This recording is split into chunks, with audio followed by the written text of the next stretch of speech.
did were you approached, or was this your idea, or how did this idea even get started in the first place? Well, it started because of Bill Cameron, who's my partner. Mm-hmm. His daughters, he has 3 daughters, and one of them is an exceptional basketball player at McGinnis High School.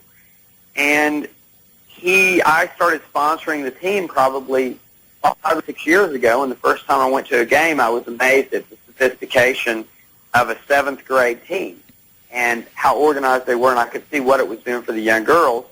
So I kept sponsoring it every year, and Bill and I have been close friends for probably 10 years. And then he called me and said, "Hey, David, let's go to dinner. I want to talk to you about this WNBA opportunity." And within the first hour or 2 hours, Bill's a pretty persuasive person, and then I like the entertainment aspect. He said, "Well, why don't we go to San Francisco and you can see what it's all about?" And then I went to San Francisco and didn't even see a game, but I was able to meet some of the players. And majority of them, I don't know what, 95% are college graduates, and they went to great school, and they're extremely articulate women, and just being around them, it's very enthusiastic. And then when you get around Donna Orender, she's even more enthusiastic. But, Bill was just the primary cause to get me involved. He likes to say that he's in the insurance banking business, and I've always been in the entertainment, real estate promotion business. And so it just became a fun match, and we got really close to buying the Houston team. We just didn't think that it made sense, and that was it. We just one thing led to another, but we spent a lot of time and a lot of money getting to where we are. It's not something we spent, way over a year preparing for where we are now. David, I think it was you, but maybe it was Bill that was quoted in the Oklahoman after that press conference as saying, if it happens here, it will be a new franchise. Is that accurate? I'd say that's an accurate statement. I think everybody understands with sports leagues, teams move and teams shut down and teams start up and team change. I mean, there are no more Los Angeles Rams. What is it? Now it's the St. Louis Rams. So things change, but our goal would be to start an expansion franchise, and that's what has been discussed so far. We like the idea of starting something from scratch in Tulsa. I really feel like that Tulsa's going to support it. Did a study from the CSL, and they said the numbers were great. We just have to convince the Tulsans to say, okay, we want this. We want to light up the phone. This is going to be a great situation to make it happen. What would be considered, as far as the business model is concerned, what would you consider a successful campaign? Selling 5,000 season tickets? Would it have to be 7,500 season tickets? What would you guys consider a success in your initial season if we do get a team?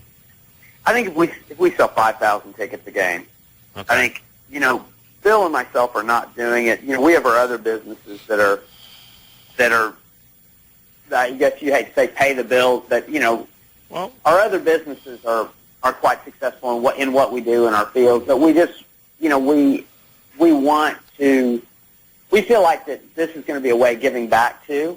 Mm-hmm. And all the other investors in Tulsa are really strong, and they feel the same way. And hopefully, the team will appreciate. Most sports teams are break-even situations, but you get a ton of appreciation based on the team. A Major League Soccer franchise 5 or 6 years ago was $10 million, and they're $50 million now. George Shen is a friend of mine who owns the Hornets, and he paid $25 million for the team, and now it's worth $350 million. So if we can break even, we'll consider it a success because of the appreciation that will happen with the teams. David, when you mentioned before that franchises move, franchises change. When you did your due diligence on this one, what convinced you that it could work here when it hasn't worked in some cities bigger than Tulsa? Well, it's worked in a lot of cities bigger than Tulsa.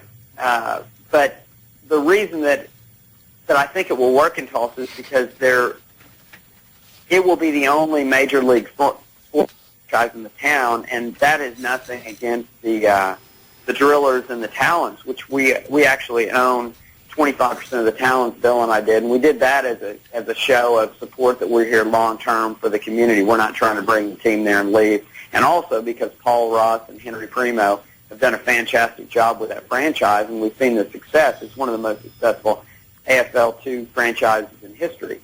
And from what we understand with Chuck Lamson, he must obviously do a great job with the Drillers, but it is a major league franchise. The league is owned 50% by the NBA, and we just feel like that Tulsa's right for it. With the BOK Arena, with how sports are so big in Oklahoma, with the success of the other women's programs in the state, I just think it's a home run.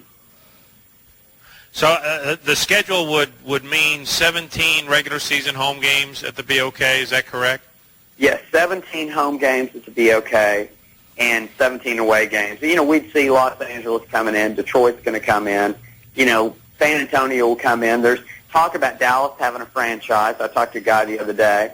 We are the first in line, though, and that's why I think we need to jump all over this. I don't know how many more opportunities Tulsa would have, and I think Bill has been a strong proponent even before I've been involved with Donna Oranger to get the deal done. You know, he was kind of the representative for the Thunder, since Bill was part of the Thunder, for the Seattle team, for the women's team. So he's put a heck of a lot of time in to get us where we are. Now, David, you mentioned the NBA's involvement, 50%, I think. Now, is that just they own certain teams, or would they support the Tulsa team at all? They own 50% of the league. Okay. In general, so it's under their umbrella. If you email, you know, majority of the WNBA staff, it's, you know, at NBA.com. So, you know, you have their same national sales staff, et cetera. The thing is the business model is getting so much better from the WNBA side. Half of the teams, all the teams initially were owned by NBA owners, and that has slowly drifted down to where half the teams are owned by NBA owners at this point. So you have some new entrepreneurial people that are coming into the league. I mean, if you're an NBA team and you're operating and your team's worth, I don't know, $350 million, and you have a business that is, you know, that might lose $1 million, it's probably, of course, I would assume it's important to all of the teams, but if you're an NBA owner, it's probably not as much of a priority to you. And so that's why some of the new teams are working well. But there are a lot of the NBA owners that just like Sacramento. They absolutely love their women's team, and they're completely committed. I think everybody in the league now is 100% committed to it. I think originally they probably weren't as committed as they are now. Mm-hmm. David, thanks so much for being with us, and keep in touch with us, will you? And once we get closer to that September 1st deadline, we'd like to have you on again and just chat and get this thing done. You got it. Thanks, guys. Appreciate your support.